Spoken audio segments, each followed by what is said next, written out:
The saloon door hung open on its hinges, letting the midnight wind carry dust and moonlight both into the smoke-thick room, and every man inside went still the moment she stepped through it. "Sweet Jesus," someone whispered from the back table, and the words seemed to echo off every wall at once, because every man in that saloon was thinking the exact same impossible thing. She wore no bonnet, no shawl against the cold, just a long riding coat gone gray with trail dust, and beneath a wide-brimmed hat, a face that half the town of Redemption Creek had watched lowered into a coffin 4 years before. Sheriff Tom Kestrel's whiskey glass shattered on the floor, forgotten in his hand a moment before, and he found himself on his feet without recalling the motion of standing. "Eleanor," he said, and his voice cracked clean down the middle on the single word. The woman's eyes found his across the smoke-hazed room, and something moved behind them. Recognition, yes, but layered with something harder, colder, a wariness that the Eleanor Kestrel he'd buried 4 years ago had never once carried in her gentle nature. "Sheriff," she said, and her voice, though rougher than he remembered, carried an unmistakable, impossible familiarity. "I didn't come here for a reunion. I came here for answers, and I intend to have them before this night's through, whatever that costs either of us."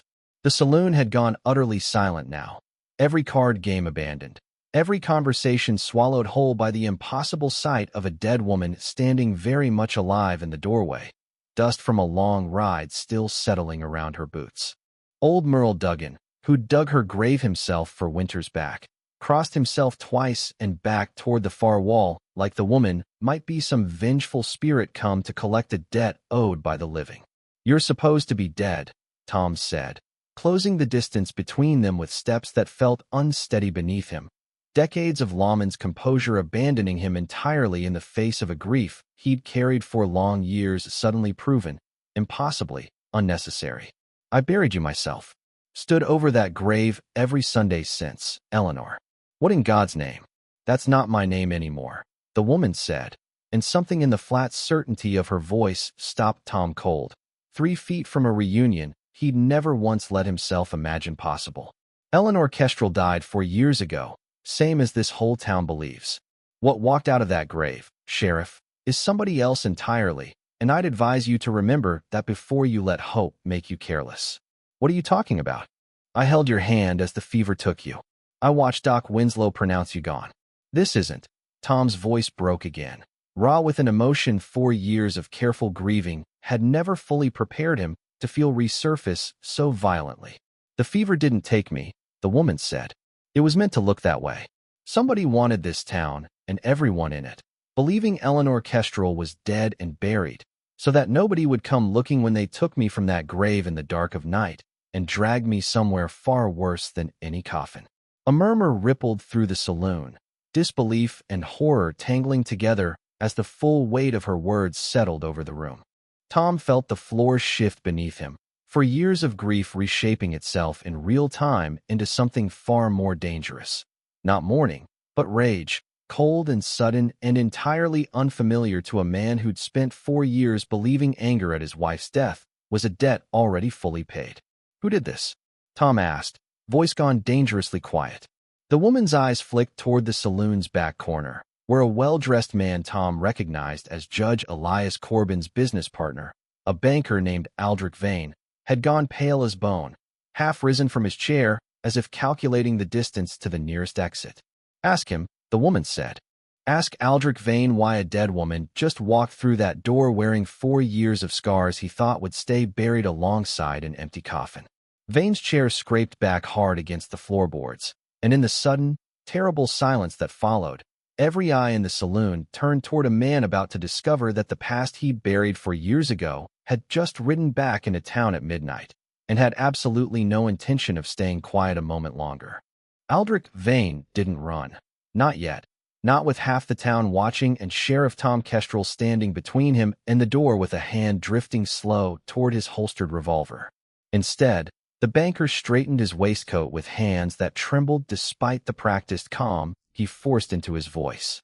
"I don't know what fever dream nonsense this woman is peddling," Vane said, "but I'd remind this town that Eleanor Kestrel died of scarlet fever, witnessed by Doc Winslow himself, buried with a full church service that half of Redemption Creek attended.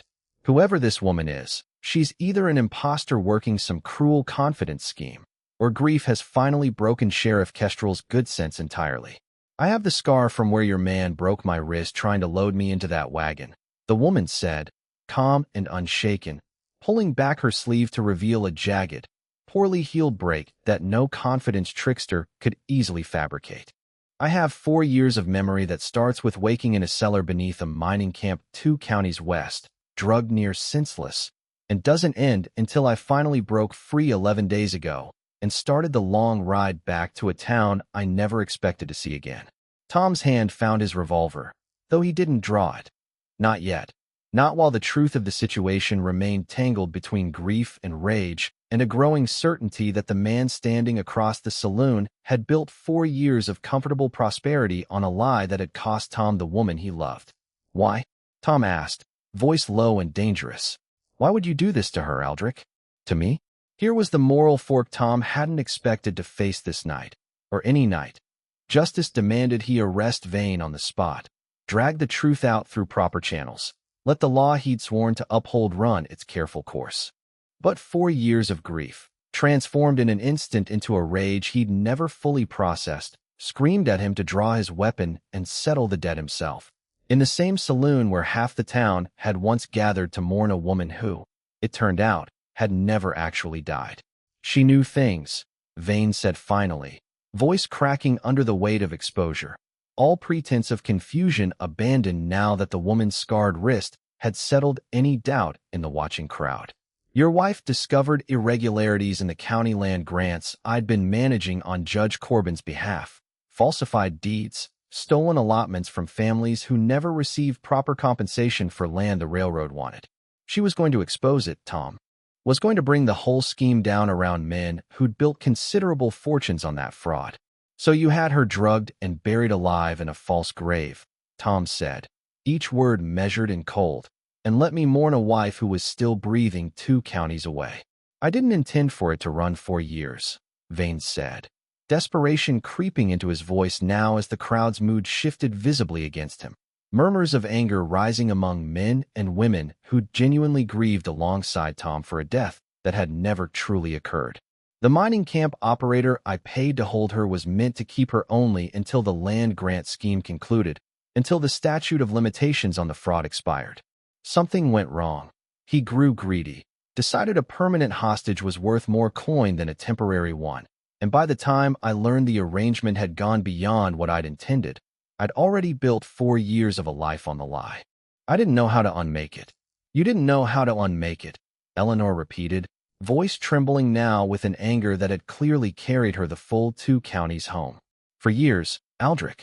For years in a cellar. For years believing I'd die there forgotten. For years of my husband grieving an empty coffin while you built your fortune on my supposed death and the silence it purchased. Tom's grip tightened on his revolver, and for a terrible moment, the whole saloon seemed to hold its breath, waiting to see whether the sheriff's badge or a husband's 4 years of buried rage would win out in the decision about to unfold. Sheriff, old Merle Duggan called out from the back wall, voice shaking but firm, whatever he's done, you take him in proper. Don't let this town watch you become the very thing you've sworn your whole life to stand against. Tom's jaw worked, the temptation to violence warring visibly against decades of lawman's discipline, and slowly, with visible effort, he eased his hand from the revolver's grip. You're under arrest, Aldrich Vane, Tom said, voice rough but steady now, for fraud, for false imprisonment, and for whatever this county's law decides to call 4 years of letting a man mourn a wife you knew was alive the entire time. Outside, beyond the saloon's swinging doors, hoofbeats sounded fast and urgent on the midnight road.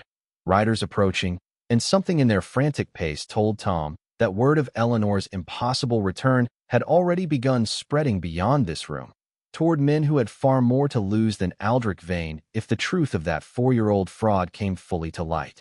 The riders burst through Redemption Creek's main street at a dead gallop, 4 of them, and Tom recognized the lead rider's silver-headed cane even before the man reined up hard outside the saloon.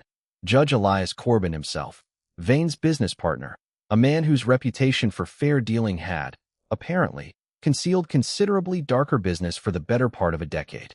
Get her out of that saloon, Corbin's voice carried harsh and commanding through the swinging doors. "Before this whole county, here's a dead woman's testimony, and every land deal I've brokered these past 4 years unravels along with it."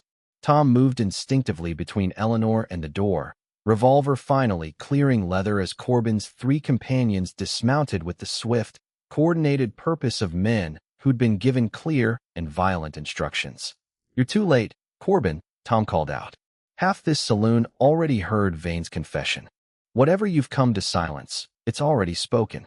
"Then we'll have to be considerably more thorough than I'd hoped," Corbin said, and the cold calculation in his voice sent a chill through the saloon colder than the midnight wind still gusting through the open door.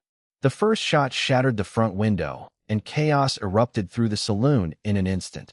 Patrons diving for cover behind overturned tables, Merle Duggan dragging a terrified young barmaid down behind the bar's heavy oak counter, and Tom firing back through the broken window as Corbin's men pressed forward with the confidence of hired guns who'd done this exact violent work many times before. "Eleanor down," Tom shouted, but Eleanor Kestrel, for years hardened by captivity and a desperate, dangerous escape, was already moving, snatching a fallen patron's revolver from the floor with the sure grip of a woman who'd learned considerably more about survival during her captivity than the gentle schoolteacher Tom remembered. "I didn't survive 4 years in a cellar to die in a saloon shootout the same night I finally made it home," she said, firing back through the shattered window with steady, deliberate aim that dropped one of Corbin's men clean off his feet. Tom felt something shift in his chest, watching her fight. Not the fragile grief of a widower finally reunited with a memory, but genuine, startled pride in the fierce, capable woman his wife had clearly become across 4 impossible years of survival. The gunfight raged fast and brutal through the saloon's narrow confines, bullets splintering wood and shattering glass, and Tom counted the seconds with the particular clarity violence always seemed to grant him.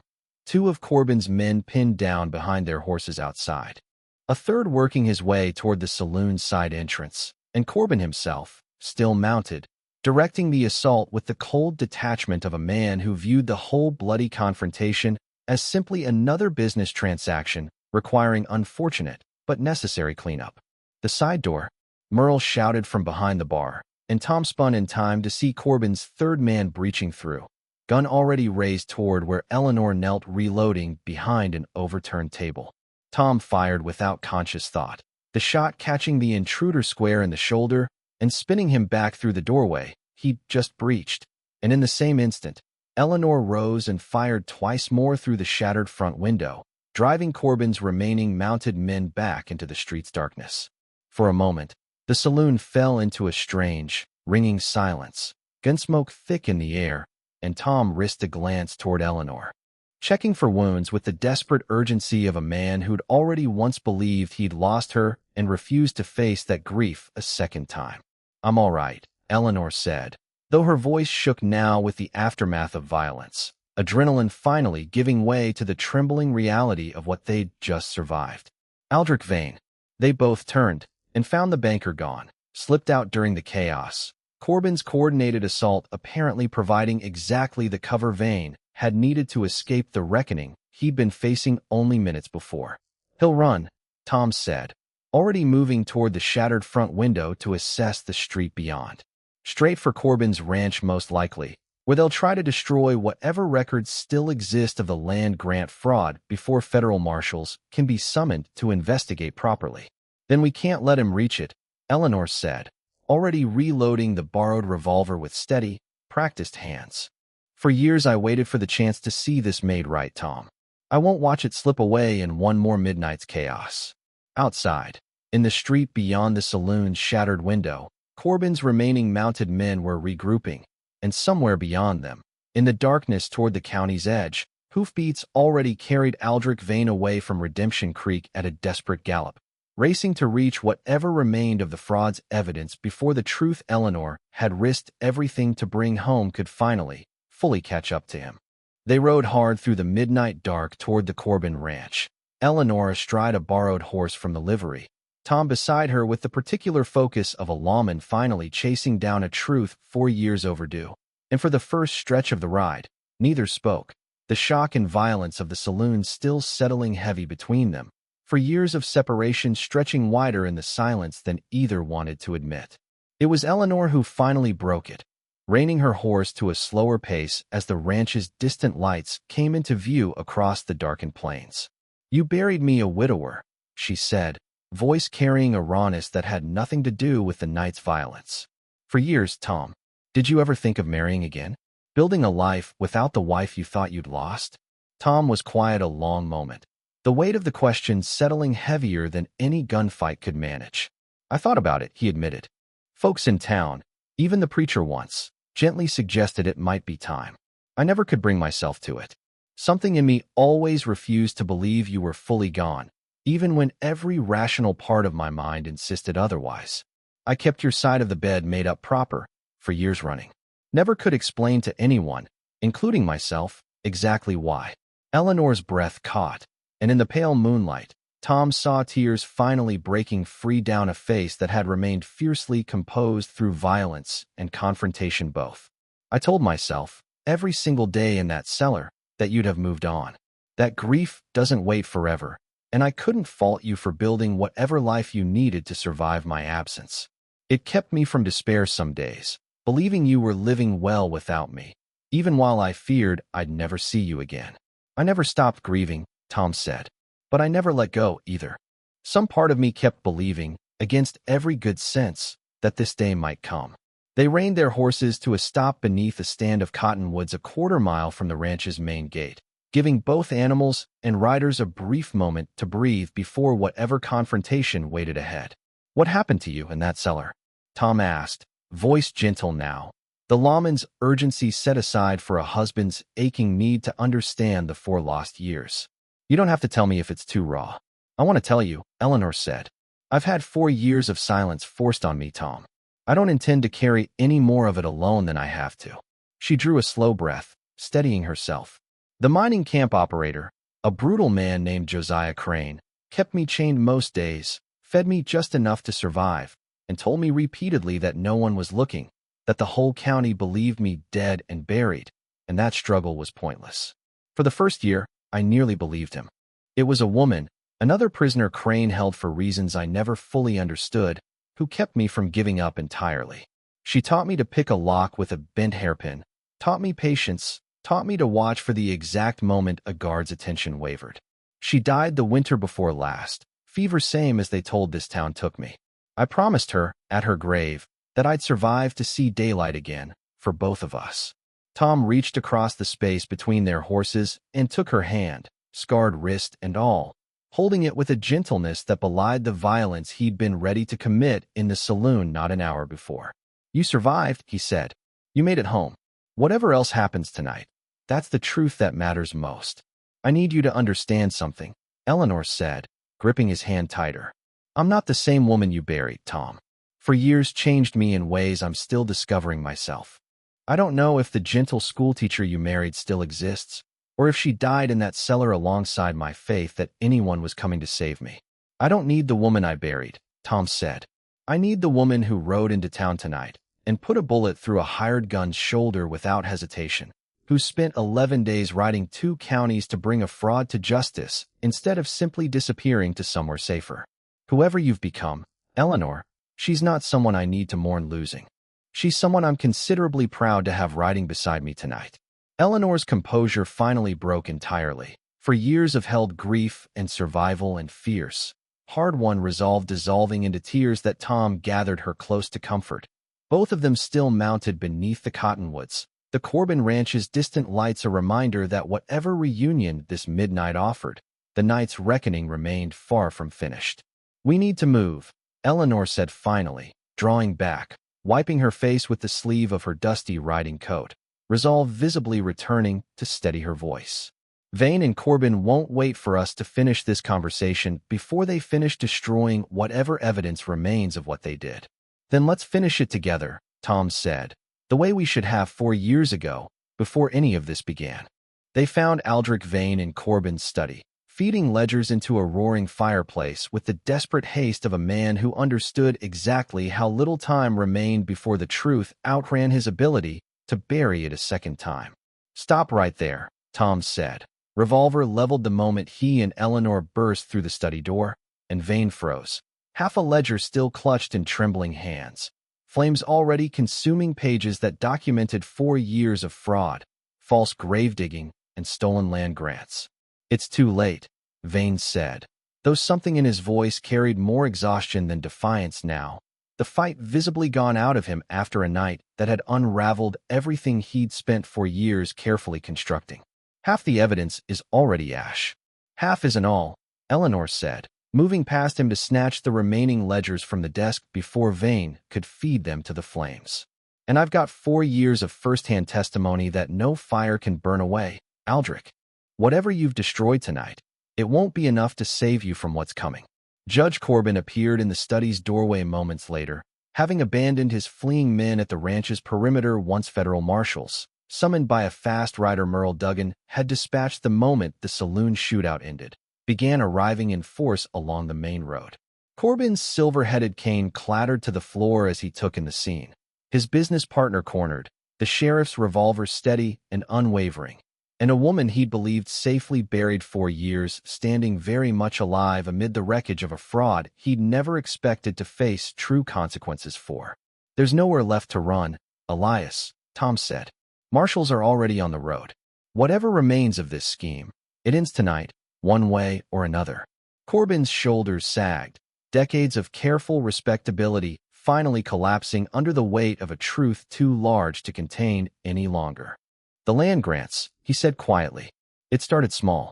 A few adjusted boundaries, a little extra compensation skimmed here and there. By the time it grew into what it became, I told myself there was no clean way back, only forward, whatever the cost to anyone who discovered it. The cost was my wife's 4 years, Tom said, voice hard as flint. Buried alive in a cellar because she had the courage to try exposing what you two built on other families' stolen land. Federal Marshal Garrett Foss, the same marshal whose pursuit of Cobb Hardesty's gang had brought him through the territory weeks before, and whose jurisdiction now extended to the fraud unraveling across 2 counties, arrived within the hour, taking both Vane and Corbin into custody amid a study still smoldering with the evidence they desperately tried to destroy. The surviving ledgers, combined with Mrs. Kestrel's testimony, Foss said, reviewing the salvaged documents by lantern light, ought to be more than sufficient to unravel this fraud entirely and return the stolen land grants to the families who were cheated out of them these 4 years past. It took another 6 weeks for the full scope of justice to unfold, a federal investigation that confirmed everything Eleanor had risked her life to expose, restitution proceedings that returned stolen allotments to a dozen families across the county, and a trial that saw both Vane and Corbin sentenced to considerably longer terms than either man had ever imagined facing when they'd first conspired to silence one determined schoolteacher 4 years before. Josiah Crane, the mining camp operator who'd held Eleanor captive, was tracked down and arrested within the month, and the woman whose grave Eleanor had promised to honor received, at last, a proper name and headstone once federal investigators untangled the full truth of Crane's operation. Eleanor and Tom rebuilt their life together slowly, deliberately, both of them understanding that 4 years of separation and survival couldn't be undone with a single midnight reunion, however dramatic. Eleanor returned, eventually, to teaching, though the gentle schoolteacher Tom had married had indeed transformed into someone harder, wiser, forged by 4 years of captivity into a woman who taught her students not just letters and arithmetic, but the fierce importance of standing firm against injustice, however long it took the truth to surface. On the first anniversary of her impossible midnight return, Tom took down the old headstone that had marked Eleanor's false grave for 4 long years, and together they buried it properly this time. Not a woman, but a lie, laid finally to rest where it belonged. For years, Eleanor said, watching the empty grave filled at last with honest earth instead of borrowed grief. For years I dreamed of this exact moment, and I never quite believed I'd live to see it. You did more than survive it, Tom said, taking her scarred hand in his.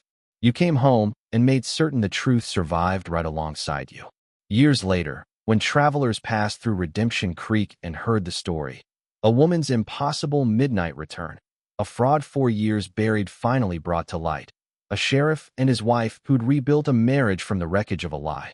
The old-timers would always end the telling the same way, with Eleanor Kestrel standing in her schoolhouse doorway each morning, watching the sun rise gold over a town that had finally, fully, learned the cost of secrets kept too long and the extraordinary courage it took to bring them, at last, into the light.